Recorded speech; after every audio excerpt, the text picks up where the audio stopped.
നോമ്പ് തുറന്നോടെ ഞാൻ തന്നെ ബത്തക്കളും പെപ്സിയോടെ മിക്സ് ചെയ്ത് കുടിച്ചു. എപ്പിടുങ്ക എല്ലാവരും ഞായറാഴ്ച കൊണ്ട് ഒരുപാട് നേരെ പകിട നീ നിങ്ങള് വായിക്ക് വള്ളാക്കുമ്പോ ഇറക്കണം തോന്നും. പക്ഷെ ചത്താലും ഇറക്കരുത്. നേരെ പക്കി നീച്ചോണ്ട് പുറത്തിറങ്ങി നോക്കുമ്പോ ഒറ്റ കുട്ടിയും കാണാൻ എല്ലത് പാടെ നട്ട വെയിലത്ത് നോമ്പ് കണ്ട് ക്രിക്കറ്റ് കളിച്ചാൽ നടക്കണം. ചെക്കന്മാർക്ക് സമ്മതിച്ചാൽ പറ്റുള്ളൂ. ഓൾക്കും വേണ്ടി ഒരു ലൈക്ക് ചെയ്യാൻ മറക്കണം. ഫോളോ ഏതെങ്കിലും ചെയ്യണ്ട, ലൈക്ക് എന്തായാലും ഓക്കെ. പിന്നെ നേരെ വണ്ടി എടുത്ത് നേരെ തറവാട് നമ്മളെ പ്രശസ്ത യൂട്യൂബറെ കാണാൻ ആളാണ് വാർപ്പിന്റെ മേലെ വലിയൊരു കളിയിലാണ്. കഥ പറയാല്ലേ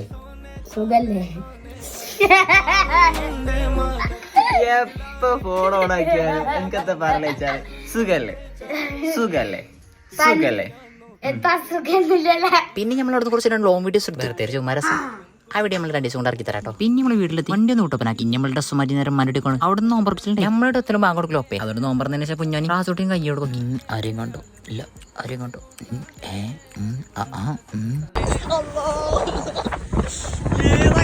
പള്ള ഫുള്ളായ സ്ഥിതിക്ക് നമ്മൾ പെപ്സി തമ്മിൽ വാങ്ങാൻ വേണ്ടി പോകും. വണ്ടിക്കാണ് ലേറ്റ് ഫ്ലാഷ് അടിച്ചിട്ടുണ്ടെങ്കിൽ ആൾക്കാർക്ക് മനസ്സിലാവണില്ല. 2 കാക്കരക്ക് ചീത്തട്ടി. പക്ഷെ ഞങ്ങൾ തളരില്ല. വീട്ടിലെത്തി എല്ലാവർക്കും ഒരു അതിൽ സിബൂട്ടം പറഞ്ഞ അവർക്ക് വെറൈറ്റി ആയിട്ട് സാധനം കുടിക്കണം. നമ്മളിവിടെ ക്രിയേറ്റ് ചെയ്ത് കൊടുത്ത് കുടിച്ചോക്കി വാറ്റി നോക്കാൻ കേട്ടോ. കുഴപ്പമില്ല.